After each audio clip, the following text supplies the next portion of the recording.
Today it's the 15th of May.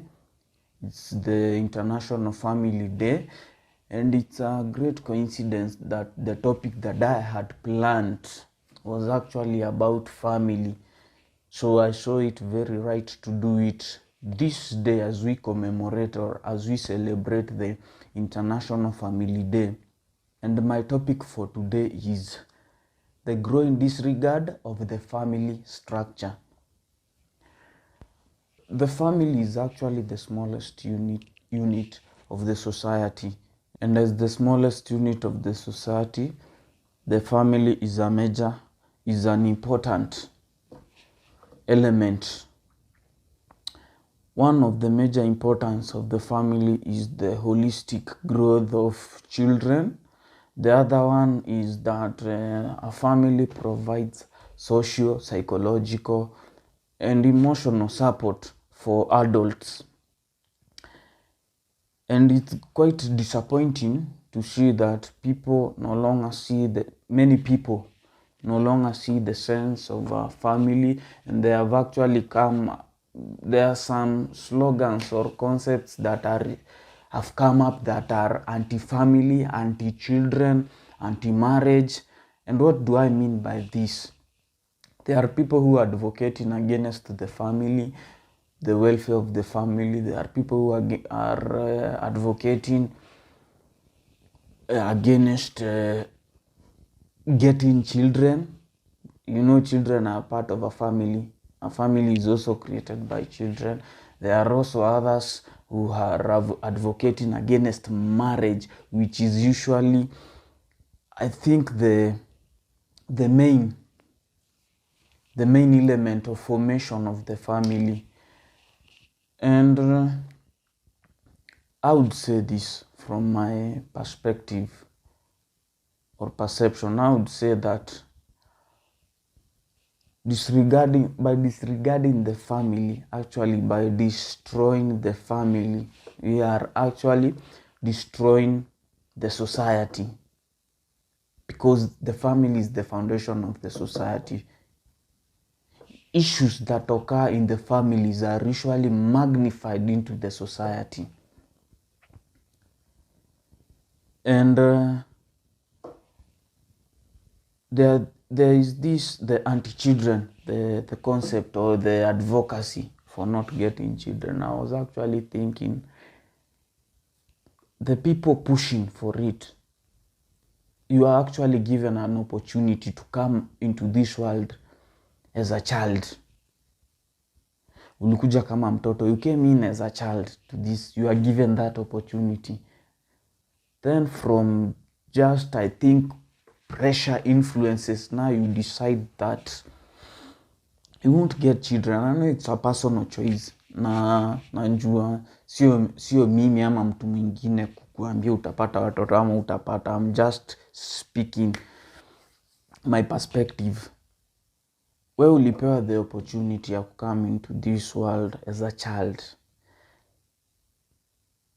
And I think that for continuity purposes, which is natural selection, you have the obligation to ensure continuity of nature of the human species by getting children. That is, if you don't have any problem of bearing kids. The other thing is the anti-marriage advocacy, whereby people are advocating against marriage. One of the major reasons, I think, of marriage or coming together of the mother and the father in this institution of marriage is actually to get kids and to raise kids. And kids usually grow well in a family with both the parents, with both the mother and the father, because each of them has something distinct to contribute towards the growth of the child. The child needs both feminine and masculine energy around them for them to grow holistically. And this is also evidenced by, you see, in everyone, in any gender, we have both the estrogen hormones and the testosterone hormones. The estrogen are usually referred to as the feminine hormones. The testosterone are the masculine hormones. And why are these hormones in us? It's because nature wants us to grow holistically, understanding both sides, the masculine side, the feminine side. That is how we can survive well. And now advocating for the anti-family is like actually dooming the growth of the children or negatively affecting it. Kumekuja sahi kuna vitu kama co-parenting, kuna other ways of parenting ambazo, yes, they may work for some, but I believe that parenting in a family structure is better. And na kuonyesha kumekuwa na hii disregard or the push or advocacy against the families. Kuna hizi slogan zimekuja za baby daddy, baby mama, like you go someone you got kids with but they are not in a family structure with you to raise the kids.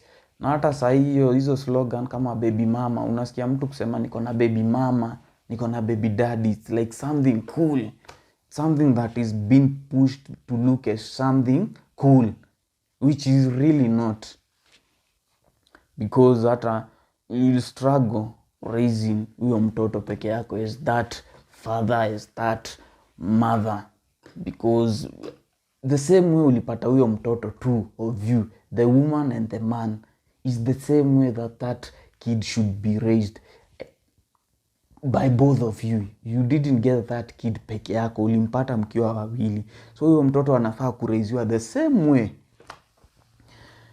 There is an observation he may make, which I think is also somehow contributed to the growing disregard of the family structure.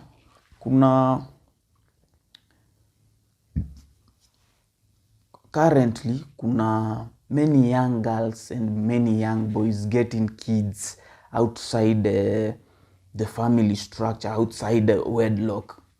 Na hii ni kitu moja ya nadhani imekuwa contributed by the growing disregard or the advocacy against the family. Na I hope umeona I've not been gender biased. Nimesema young girls and young boys because sometimes unasema young girls are getting children, forgetting that hao watoto hawajapata peke yao. They have gotten them from the boys, even though the boys are not present in the lives of the kids. So I think this is one of the things contributed and will be disadvantaged more as a society if we continue pushing or advocating against the family. Juu sasa those young girls, young boys hawaoni umuhimu wa family kama vile hapo kitambo ilikuwa umuhimu wa kuraise watoto kwa family. Wao sasa wameshika baby mama, baby daddy, those concepts, those slogans they think are cool, which are really not. And there is a thing that nili-observe. You know, sometimes these slogans or the growing disregard might be pushed by like systems, administrative systems, or systems, just systems zina push the anti-family. What maybe we might not know or be aware of is that such systems or such slogans are used to for the benefit. Maybe unaona kama country kuna vile sasa zina strive, zinang'ang'ana kukua like superpowers, kukua with a higher GDP than the others. You know, the family imekuwa inaonekana like ndio inazuia watu kuput much of their effort in the economy. So what do? We destroy these families. Children ndio wanazuia watu kuput effort in making money for the country. We discourage them against having kids so that they make money for the system, for the for the country, they contribute to the GDP, to the economy, so that country itaendelea economically. So that is one of the reasons nimeona maybe ya kupushiwa of these anti-family concepts, slogans by various systems.